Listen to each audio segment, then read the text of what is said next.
Okay, we've let this set up and I've sanded it down again, and we want to drill a hole for our string.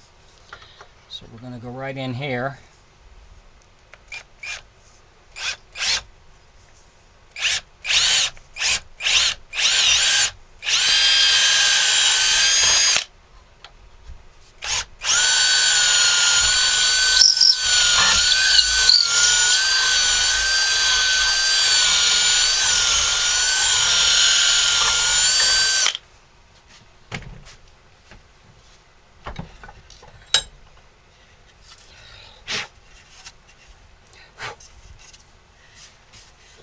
See, we've got it drilled.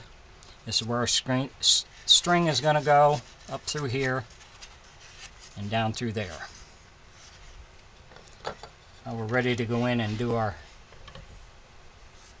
go over it and seal it. Thanks for watching.